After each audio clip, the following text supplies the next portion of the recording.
porque a Receita Federal já se manifestou sobre essa auditoria em sistemas para identificar desvios no acesso de dados dos ministros do STF. A Janaína Camelo vai chegar agora ao vivo com a gente para trazer mais detalhes. Oi, Jana, boa tarde, bem-vinda. O que disse, então, a Receita? Conta pra gente. Muito boa tarde, Márcia. A Receita Federal, o STF também se pronunciaram depois dessa operação. A Receita Federal disse o seguinte, que não tolera desvios, especialmente em relação a sigilo fiscal. E disse que essa operação que aconteceu hoje foi conforme o que foi apurado pela Receita Federal, conforme as informações que foram prestadas pela Receita Federal dentro de uma investigação que foi pedida pelo STF. Diz que o STF, no caso o ministro Alexandre de Moraes, que é o relator desse caso, fez esse pedido para auditoria nesses sistemas de acesso a dados no dia 12 de janeiro, para averiguar, né, se houve desvio ali de acessos no caso de sigilos envolvendo dados dos ministros da Corte e de familiares e nos últimos 3 anos.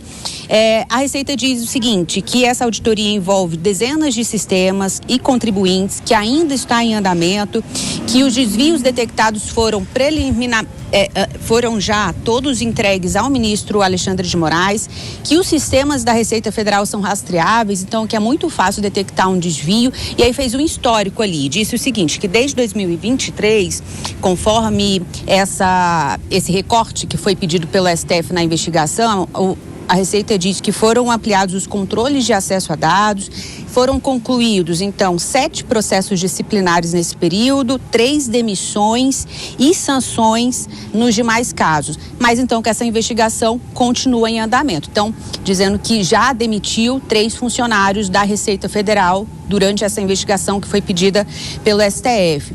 E aí o STF divulgou uma nota faz pouco tempo, Márcia, explicando isso. Essa investigação específica, ela foi apresentada dentro do inquérito das fake news. Essa nota visa isso, aquele inquérito das fake news aberto lá em 2019, quando o Dias Toffoli era presidente do STF, designou o ministro Alexandre de Moraes como relator. É um inquérito que nunca foi concluído. Dentro desse inquérito, o ministro Alexandre de Moraes, então, pediu a abertura dessa investigação, e essa nota do STF diz o seguinte, que foram constatados, então, diversos, múltiplos acessos ilícitos no sistema da Receita e o vazamento dessas informações sigilosas, que essa investigação mostrou também que existe um bloco de acessos cuja análise pelas áreas responsáveis não identificou justificativa funcional, que esses acessos ilegais apresentam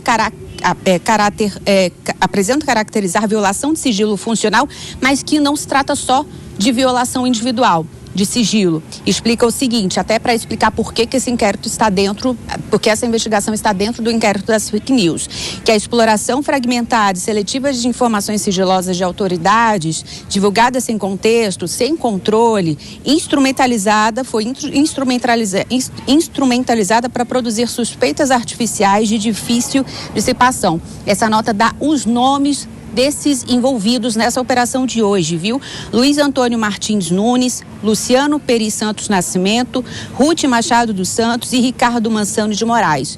Foram todos os envolvidos aí nessa operação. Diz que esses investigados vão prestar ainda depoimento à Polícia Federal e, como o David Tarso disse, tem todas as medidas cautelares aí também que eles vão precisar cumprir. Márcia.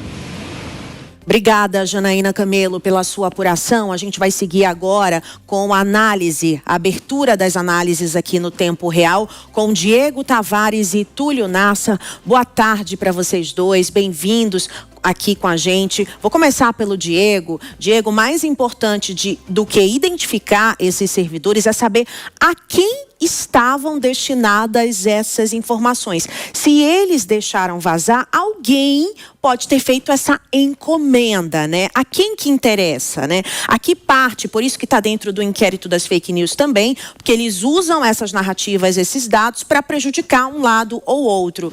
Isso que é importante a gente entender agora, né? Bem-vindo. Exatamente, Márcia, esse é o grande X da questão. Boa tarde a você, boa tarde ao meu amigo Túlio Nassa, boa tarde a todos que nos acompanham nessa tarde aqui em Tempo Real. Identificar os servidores nunca foi um grande desafio, como de fato já foram identificados, Márcia. O sistema da Receita Federal, ele conta com um protocolo de acesso que deixa registrado quem acessou, por que acessou, quando acessou e o que acessou. Então, é muito simples identificar quem foram os responsáveis pelo acesso a esses dados. Realmente, a grande dificuldade é identificar qual que foi a motivação, qual foi a finalidade para que esses dados tenham sido acessados. Muito embora o caso esteja sendo tratado como vazamento de dados, é importante a gente deixar claro que nenhum dado ainda foi publicizado a respeito da condição fiscal dos ministros ou de seus parentes. O que consta até o momento realmente é só o acesso. E o acesso que é parte também do trabalho dos auditores. Tenho certeza que esses auditores que foram alvo dessa operação terão o direito de se explicar o porquê fizeram esse acesso. Mas o que chama mais atenção nesse caso é o fato de que essa operação que foi deflagrada hoje, ela está sendo deflagrada dentro de um contexto de um inquérito presidido no STF que se encontra aberto desde 2019. Isso é, enfim, uma completa distorção do próprio instrumento do inquérito investigativo. O inquérito ele tem que ter começo e ele tem que ter um fim. Inclusive, na justiça comum, nos casos dos meros mortais, o inquérito ele tem prazos super rigorosos para ser finalizado. Inclusive, quando conta com pessoas presas no bojo do inquérito, como é o caso do inquérito das fake news, esse prazo ainda se torna mais estreito, mas lá no Supremo Tribunal Federal nós temos um inquérito aberto desde 2019 que comporta praticamente todos os temas que toca tanto a instituição STF como a vida particular dos ministros, como nós estamos repercutindo agora. De fato, é mais um instrumento que tem sido desvirtuado pela má operacionalização das nossas leis e da nossa Constituição. Em ano eleitoral, essas informações vazadas podem valer ouro, né? E muito dinheiro. Como o Diego falou, ainda não foi divulgado, né? Nada dessas informações vieram a público, mas podem estar esperando um momento estratégico para divulgar isso, né? Bem-vindo. Boa tarde, Márcia. Boa tarde também ao Diego. É um prazer estar de volta aqui no Tempo Real. E olha, Márcia, a política e o judiciário não dão trégua pra gente nem em dia de carnaval, né? Esse ano vai pegar fogo, viu? E já começou quente.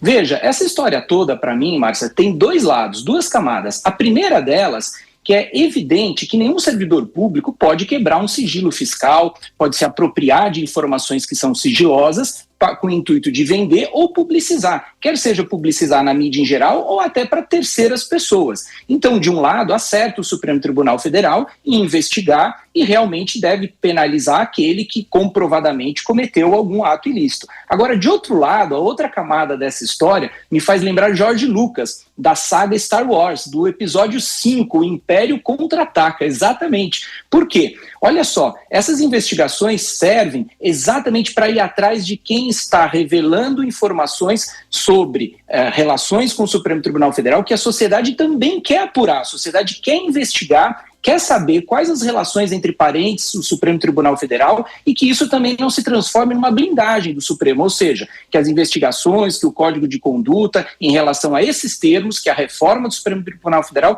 possa andar em paralelo e com tranquilidade, sem que essa operação de hoje seja uma blindagem. Obrigada pelas análises, a gente volta com vocês já. E hoje a enquete do dia é: com o fim do carnaval, muita coisa vai começar a ser discutida na Câmara, no Senado, e a gente quer saber a sua opinião sobre a estratégia da direita de lançar vários candidatos em 2026. Vai ser tema também de uma das nossas análises aqui daqui a pouco. Você acredita que é uma estratégia positiva? Você concorda ou não?